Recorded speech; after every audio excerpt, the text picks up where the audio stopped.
আসসালামু আলাইকুম। দর্শক, কী বলবো আসলে, ভাষা হারিয়ে ফেলছি। ইসলামী ভার্সিটি কুষ্টিয়াতে ইসলামী ভার্সিটি একটা নামে একটা ইসলামী ভার্সিটি আছে, হয়তো আপনারা জানেন। একটা ভিডিওতে দেখলাম আজকে আসলে ওই ভার্সিটির মধ্যে যে সমস্ত কার্যকলাপ, অথচ নাম হচ্ছে ইসলামী ভার্সিটি।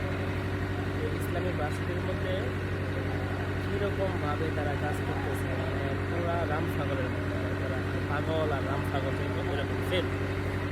আর সব থেকে বড় কথা হচ্ছে, আমাদের তারা যেরকমভাবে রাম সাগরের মতো ব্যবহার করতেছে বা মানে যে সমস্ত কার্যকলাপগুলো করতেছে, তো এটা দেখে আসলে নিজেদেরকে আমি সামলাতে পারলাম না।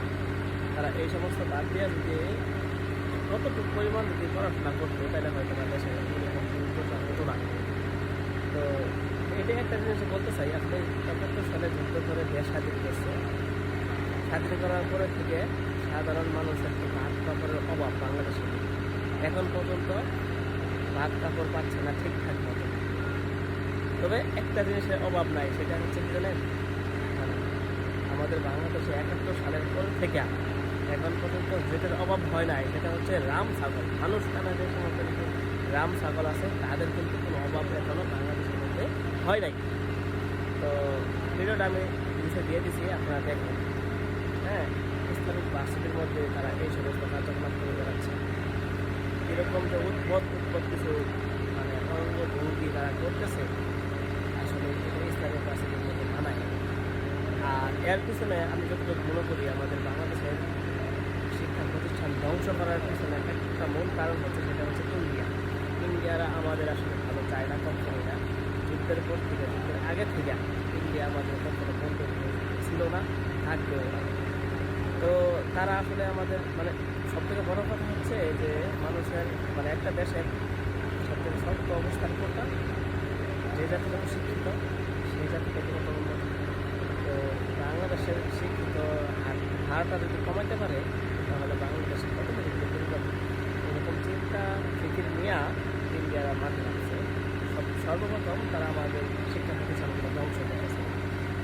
তো সময় থাকতে আসলে আপনারা প্রতিবাদ করেন, সময় থাকতে ইন্ডিয়া আউট করেন, না হয় আমরা কিন্তু একবারে অলরেডি বাইঙ্গা পড়ে গেছে। অলরেডি আমাদের গোড়ায় হাঁটুতে কোনো দিলাই শক্তি শেষ, ক্যালসিয়াম যা আছে সব ইন্ডিয়া নিয়ে নিয়েছে, খাইয়ে ফেলছে।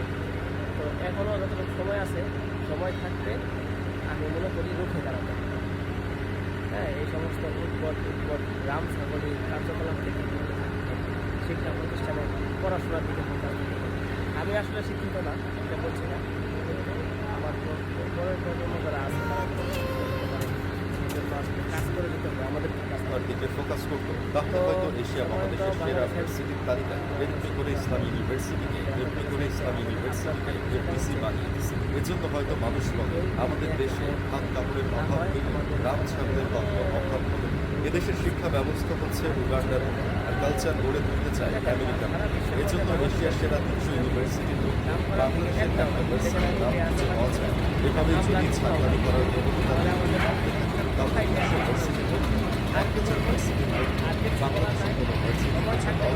তবে যদি ছাগলামি করার দিক থেকে বিবেচনা করা হয়, তাহলে বাংলাদেশের কিছু স্বনামধন্য